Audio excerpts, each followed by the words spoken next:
Akhirnya Poco X6 Pro dapetin update HyperOS 2 dengan size 5,7 GB. Gede emang karena selain update UI, dia juga naik ke Android 15. Jadi saya saranin teman-teman update-nya pakai WiFi aja. Lalu buat detail update-nya, ada banyak sekali bacaan, pause aja kalau mau baca, tapi pada intinya yang diupdate itu interface dan fitur. Jadi buat bahasan lengkapnya, langsung aja ke review update HyperOS 2 Poco X6 Pro. Oke, buat mengawali bahasan video ini, saya jabarin dulu apa saja yang baru diupdate kali ini. Pertama, UI-nya lebih smooth. Ini first impression langsung kerasa banget bedanya. Dipakai buat navigasi, sekarang transisinya terasa lebih snappy dibanding HyperOS 1. Dan nggak cuma transisinya, gerakan animasi HyperOS 2 ini juga lebih fluid. Contohnya pas buka tutup folder, buka aplikasi, atau buka tutup kontrol panel dan notifikasi. Kedua, beberapa interface sistemnya berubah. Seperti tampilan animasi charging sekarang jadi lebih simpel, lalu kustomisasi lock screen sekarang diupdate ke versi baru. Cuma kalau saya hitung, sekarang cuma ada 14 opsi. Karena seingat saya di HyperOS 1 itu ada sekitar 21 opsi, jadi berkurang ya. Tapi yang saya suka, sekarang kalau nggak sengaja kesentuh, udah nggak langsung nerobos ke menu kustomisasi. Kemudian di tampilan menu setting, sekarang dibikin berwarna dan berkelompok. Sekilas jadi mirip Realme UI atau HiOS, tapi saya suka karena kelihatan lebih rapi. Terus untuk menu tema dan wallpaper, sekarang dipindah jadi satu di menu personalisasi, dan layoutnya ini juga dirombak total. Malah ketambahan fitur baru, sekarang ada 6 opsi animasi unlock fingerprint. Tapi untuk Always On Display atau AOD, saya nggak lihat ada perkembangan dan masih terbatas di 10 detik. Nah, kalau buat perubahan kecil, widget bawaan HyperOS 2 sedikit berubah bentuk. Contohnya widget note dan musik, dari yang awalnya kayak kapsul, di HyperOS 2 itu bentuknya jadi lebih mengotak. Lalu nih detail receh banget sih, yaitu icon tutup keyboard virtualnya itu sekarang segitiganya lebih penuh. Terus untuk perubahan interface aplikasi bawaan, seperti cuaca, kalender, dan jam. Emang ada perubahan interface sih, tapi perubahannya sangat-sangat minor. Ketiga, HyperOS 2 Poco X6 Pro bawa fitur baru. Yang paling mencolok adalah hadirnya fitur interconnectivity. Sebenarnya fitur ekosistem Xiaomi ini udah ada sejak HyperOS 1, tapi kemarin masih buat device tertentu aja. Jadi Poco X6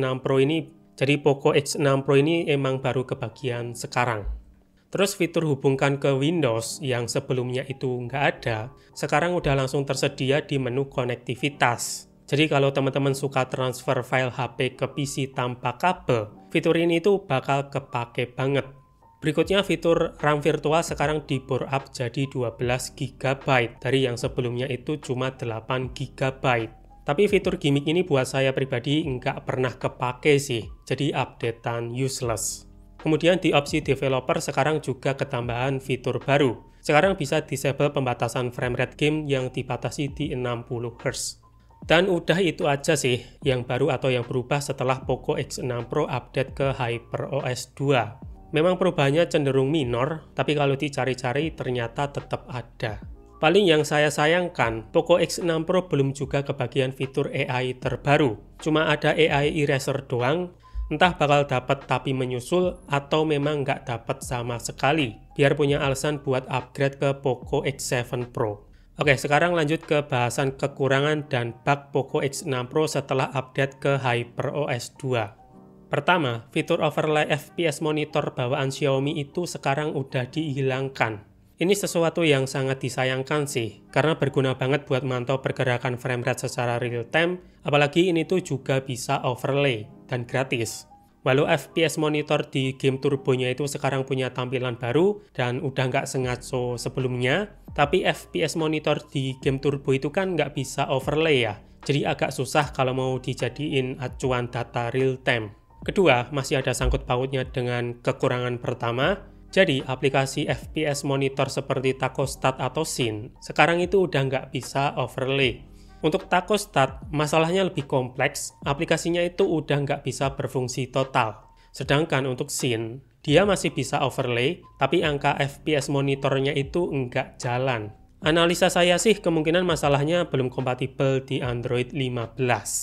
Ketiga, fitur shortcut metode koneksi di settingan aplikasi udah dihilangkan. Padahal fitur ini tuh berguna banget kalau pengen pura-pura AFK di WhatsApp tanpa harus matiin koneksi internet. Jadi sekarang kudu nyari manual di aplikasi security. Keempat, HyperOS 2 punya bug yang cukup nyebelin. Di balik performa UI yang saya puji makin smooth, saya masih ketemu beberapa bug, seperti pas scrolling Tokopedia dan Instagram, saya pernah ngalami tiba-tiba aplikasinya nge-freeze dan HP-nya restart. Padahal posisi HP-nya itu juga nggak lagi panas. Terus ada bug keyboard virtual yang kadang-kadang itu nggak mau nutup. Buat saya pribadi ini tuh bug cukup nyebelin sih. Apalagi saya sering posting di sosmed. Kemudian ada bug rotasi. Jadi kemarin pas saya main game CODM atau HSR ya, tiba-tiba landscape layarnya itu muter sendiri. Lalu ada bug semacam kena efek slow motion kalau ngakses kontrol panel pas posisi landscape, atau lebih tepatnya itu posisi pas lagi main game. Coba lihat video ini deh, pasti ngerti bedanya. Walau bug ini tuh siklusnya kadang-kadang aja sih. Dan udah, baru 4 bug itu aja yang saya temuin setelah Poco X6 Pro update ke HyperOS 2. Yang jelas untuk bug Instagram yang suka gelap sendiri itu udah di-fix ya. Malah sejak update HyperOS 1.2 versi terakhir. Jadi sekarang lanjut ke bahasan yang udah teman-teman tunggu, yaitu performa Poco X6 Pro setelah update HyperOS 2, apakah semakin dilimit? Tapi saya jelasin dulu dari performa baterainya. Untuk 4 hari pertama, saya ngerasain baterainya itu lebih boros dari biasanya. Cuma setelah itu balik normal sih. Ini wajar, karena sistem baru, apalagi update major, pastinya itu butuh penyesuaian sistem baru. Tapi emang sih, dari awal performa baterai Poco X6 Pro ini enggak istimewa, cenderung boros malahan. Apalagi HP ini udah saya pakai selama setahun, pastinya ada penurunan performa baterai.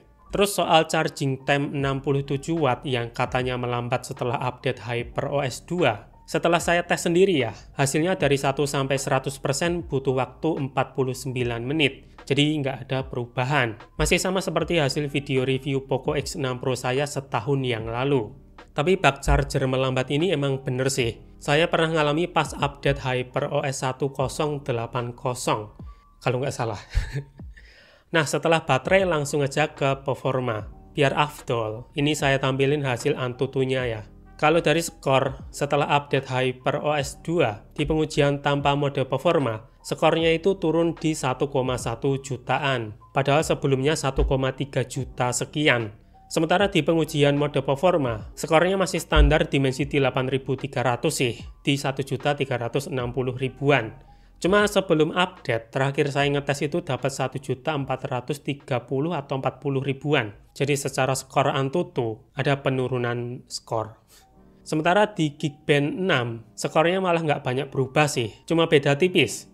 Tapi itu semua adalah pengujian sintetis. Nggak setiap hari kita ngelakuin benchmark HP kan. Karena untuk real performa Poco X6 Pro setelah update HyperOS 2 ini tuh tetap bagus. Buat harian performanya tetap satset, ya karena speknya kenceng.